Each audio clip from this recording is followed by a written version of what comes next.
Driving to save the world from the evil Decepticons, the heroic Autobots are led by Optimus Prime. He's more than meets the eye. He's a Rohan in disguise. Rohan? Who is this guy? Rohan? The one and only Rohan!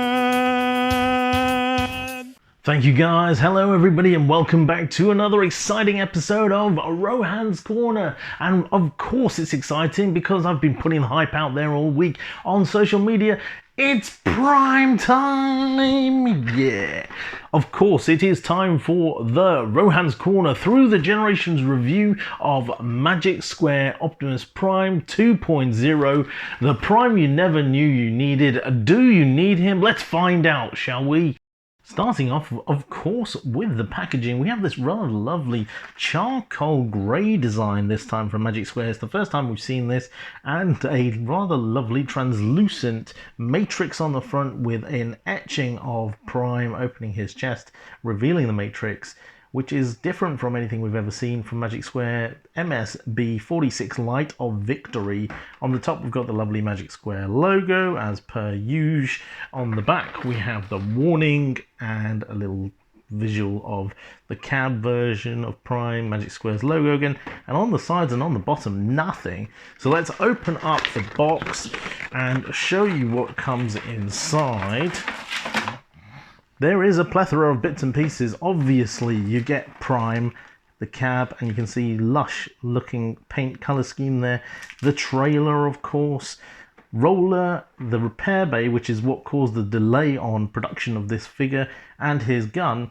In addition, we get the traditional Magic Square manual and Magic Square collector's card. We also get a baggie, not so nice baggie, full of accessories including separate head and Starscream's pylon shoulders, Starscream's head, a rocket pack, all sorts of little accessories for putting on fire effects, blast effects and bits and pieces, smokestacks, and additionally a full pack full of additional hands and fists, which is unique and weird for Magic Square. Usually you get a couple, but this time they've gone full hog and you've got 2, 4, 6, 8 hands there and additional 10, 12 hands there, I don't know, loads of hands. All different types of combinations you can have. So let's get him out of the pack. And the clamshell's quite nice. Prime himself comes with 2 open hands. I've already changed one, as you can see. Looks lovely. We have the trailer, which is a little bit small, but you know, in keeping with Prime. And he doesn't have a kickstand here, so we can put him out there. We get Roller, who's different to the Magic Square version 1 Prime Roller. As you can see there, a little bit more of a matte finish, nice little decal on the top for the light. Wheels, rolls pretty cool. And obviously the repair bay, which can transform or extend. You can actually fold in the wheels here to keep it flat at the bottom on the base. Of course, you can extend the repair arm and the radar dish, and these missiles do pop out. They actually do come out all the way if you wish them to do so. So both missiles will extend and come out, and actually you can pull them out all together if you wish to do so, which I wouldn't really advise. One thing I did notice is, due to the modular design, you can actually take this whole piece apart. Obviously the cockpit opens, there's nobody to put in there, but it does open, and even the battle platform comes apart, so if you wanted to, you could have these weapons stored somewhere else on Prime for a battle mode if you wish. Or you could additionally take his gun, and no, it doesn't really plug in the top there, or in the bottom. I will cut that out. So let's take a look at Prime himself then, and as you can see, it is some sculpt. The face on him is lush, and they've done a good job with the head sculpt, with the chest section, with the color scheme, the whole shebang. To be honest with you, it is 100% clean. The backpack cleans up really nicely, and there aren't too many open or empty panel areas. Everything lines up really well. He's sturdy, and obviously he can hold his weapon. One thing I will say about the weapon is he's got the old G1 issue of when you put his gun in his hand, the butt of the gun there prevents it from being held flush. So it does hold fine, and you can see it looks good from most angles, but if you're looking at it side on, you'll actually notice there is a bit of gap there, but it's not the end of the world. And here we have, of course, Prime's iconic trailer. As I mentioned, you can pull these stands up. We also have these expanding stands here, as you would expect from G1 Prime style. The connector here is very different to what you'd expect from certain other products on the market. It does come out, but I'm not really sure why you would want to take it out, in all honesty, but that's there if you need to. You can open it up, obviously, open up the rear doors there, and pull out his ramp, or just allow it to slide out if you wish. And of course you can open up the center section of the trailer. Nice sculpt work on the inside, and there are a couple of pegs here to help you hold in place the repair bay when he's transformed in there, so it doesn't slide about. I haven't tried this myself, but there you go, just sits in there nicely. I do have a little bit of damage on mine. I can't tell if it's overspill of paint or what, but hey ho, it's on the inside. I'm not going to be that fussed about it. I'm not going to open it up every day of the week. And just for completeness, here we have Magic Square's Jazz, and he can go up and just about squeeze into the trailer. It is a tight fit. You can see he's probably just rubbing on the sides there, but it does fit. That does not satisfy my logic circuits. And of course, we've got the iconic Optimus Prime matrix of leadership in his chest there, painted. Looks pretty good. Obviously pops out, and you can play with it and do what you want with it. And the whole section pops out. Don't know if you can hold it. Probably not with these hands, but maybe with some other hands. It is pretty tiny though, as you can see from there. Alright, so here we have a nice little comparison of legend scale primes that I've been collecting for a little while now. I have had more, I have sold some, I have bought more, and they just keep coming and going. But ultimately we've got Hot Soldiers Optimus Prime here on the left hand side. A lot of people feel this figure may actually have been manufactured by MechFans Toys, or maybe there was some collusion between the two companies. Still a good Prime, still stacks up well, quite tall as you can see. Magic Square 2.0 next to him, still pretty tall in comparison with all the Primes. New Age's Prime, this is the David Youth version. He is the smallest of the lot. I have a KO of the GT Toys Optimus Prime, which cost me like 9 or 10 quid. For that money, it is an absolute bargain here with his gun, and I think everyone should have one of those, regardless of what you collect. If you're a Prime fan, then get one. And then on the right hand side, on the end there, we've got Magic Square 1.0. Definitely Hot Soldiers. Magic Square 1.0 will win it for me, to be honest. Magic Square 2.0 not far behind. David has got this massive chest and backpack, and then the GTKO Prime is obviously just not the best. And then if we turn it around for the back profile, we can see Hot Soldiers leaves a little bit to be desired. Some elements there on show from transformation, some gappage there. David also has quite a bit of kibble there. It looks quite clear that it's kibble as well. Magic Square 1.0 also has some elements of the transformation of the cab on show there. Before we move on, I thought we'd have a quick look at a comparison of the rollers. I've got the Hot Soldiers roller here, which actually can store Prime's gun in him. He's big, he's blue, and he has a maroon red siren on him. We've got the Magic Square 2.0 one there, and the Magic Square 1.0 one there. You can see they have built a totally new platform. It's much deeper for the seating positions. There aren't any actually sculpted seats like on 1.0. It's not a metallic paint color. And just for fun, I've brought in New Age's Outback to show you a size comparison along with the G2 Megatron tank watch that came exclusively with some of those toys from Woolworths, just for a size comparison. And just quickly, apologies for Magic Square 1.0's hands here.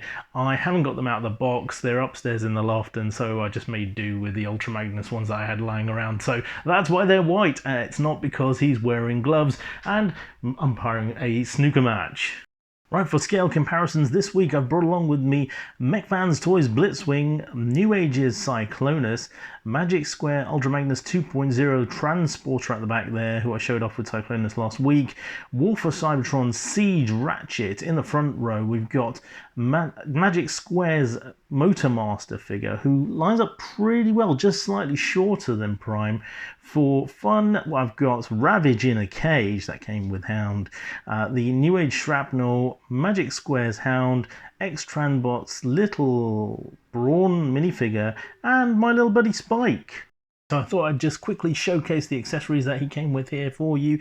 We've got some additional larger smokestacks that can connect to him, the backpack, jetpack for him, these blast effects, 3 of them, his axe, iconic Energon axe from More Than Meets the Eye, multiples of hands that I mentioned previously, this sort of peg connector, I'm not really sure what this is for, I haven't really looked into it to be honest with you, could be a pile driver, Starscream's shoulder pylons for when you're putting this on his head, and the Dead Prime head here, and the Starscream head you can probably just see in his hand up there. Right, and there we have it, folks, the Through the Generations view of all of my Generation 1 inspired Optimus Primes. There are a lot of them. I have to admit, I probably had even more at some point, but have sold a few off. If I were to sit here and to name them all, it would probably take about 10 minutes. So I'm just going to say there's some Generation 1 bits in there, the original G1 reissue Prime, G1 Powermaster Prime, Earthrise, and the Netflix version, Power of the Primes Prime. There's a couple of little legends that we've already talked about, a Cyberverse Ultimate Prime, the movie style Saystar Commander, and a couple of smaller bots there, the Core Class Prime and the likes, and a Red Prime, and RZB01 on the right hand side. In terms of scale, you can see Magic Square 2.0 in the middle there, doing some Gangnam style dancing, next to New Age Prime, also trying to do the same pose. Magic Square, scale wise and articulation wise, is phenomenal in my opinion, as well as the aesthetic pleasure that you get from such a G1 toon accurate bot.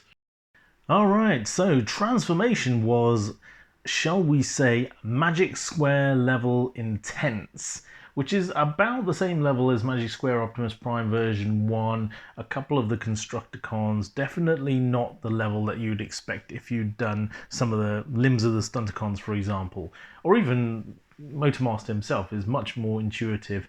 There are a lot of elements from Magic Square Optimus Prime version 2 which are similar to MS version 1, and there are also elements that are kind of similar to New Age David and other primes that you may have seen in a third party like RZB01, for example.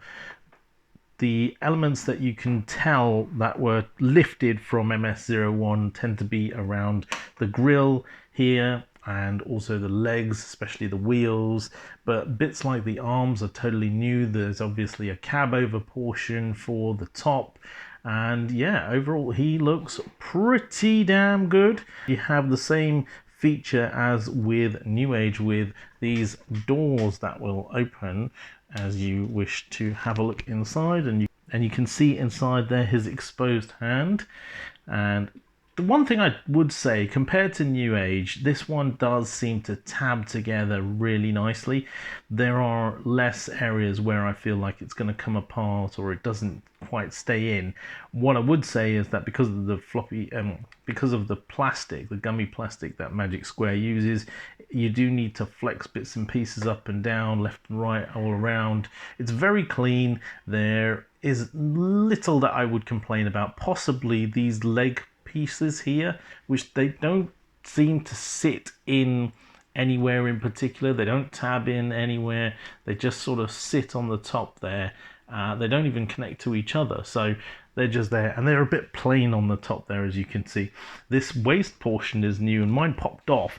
It does seem to be designed to do that, though, which is okay. And so there we have Prime and his trailer, and it did take me a while to figure out how to attach the trailer. I have to be honest, there's no real information out there on how to do it. You've got to ensure, let's just disconnect this, you've got to ensure that this piece that I was fiddling about earlier is in this position with the two nooks at the bottom facing down. Otherwise, I kept trying to do it the other way around and it wasn't going anywhere. And those two tabs here either side are going to tab into these two tabs either side of his legs here. So you just line them up and attach it and give it a bit of force and it goes in. However, if you try to do it the other way around, it just doesn't work. There we go, you can see it goes in. Doesn't roll the best. The rubber tyres are nice, but they seem to be getting stuck somewhere, so I'm going to have a go at just prying them out. But overall, in terms of the aesthetics, it looks fantastic. It's exactly what you want. The proportions are right.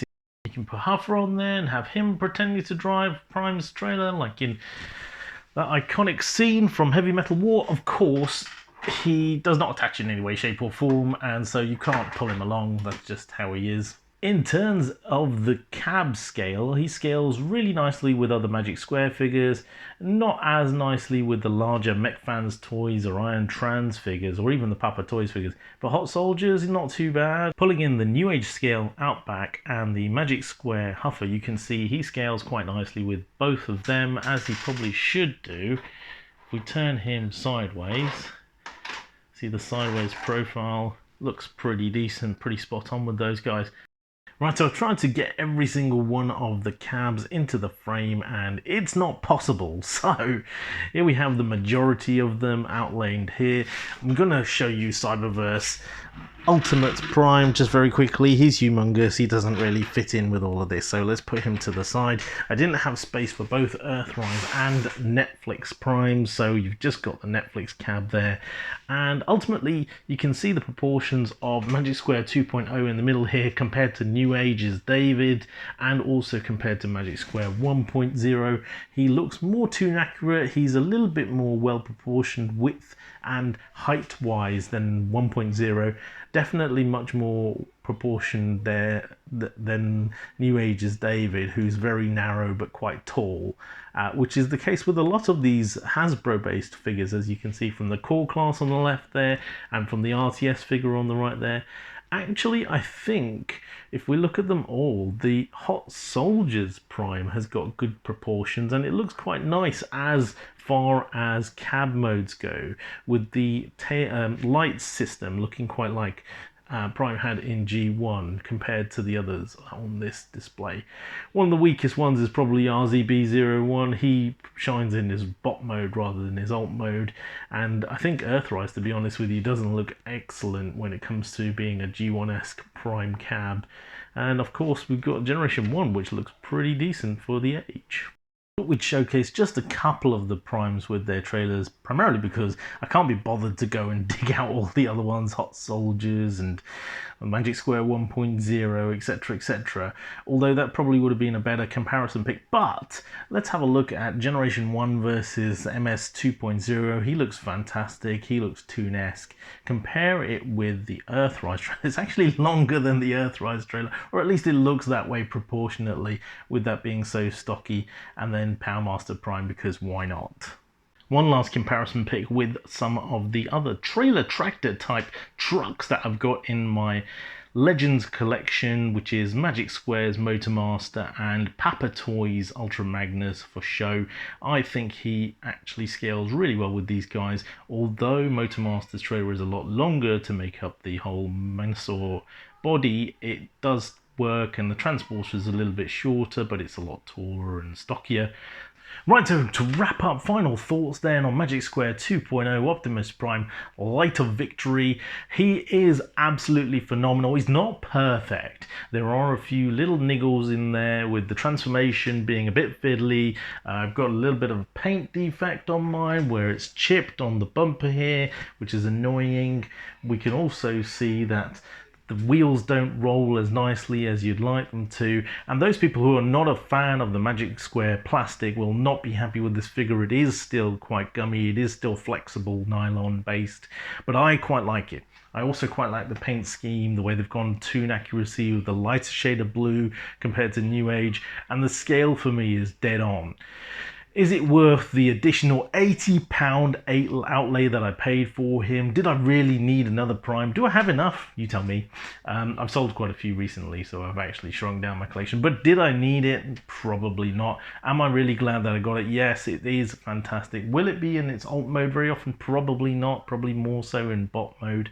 And will I sell off Magic Square 1.0 at some point? Possibly. Possibly even New Age David as well, to be honest. Anywho, I hope you've enjoyed that Through the Generations review of Magic Square's Optimus Prime 2.0. For another week, I've been Rohan. Catch you again next week. Back to the studio. Transformers, Rohan's in disguise.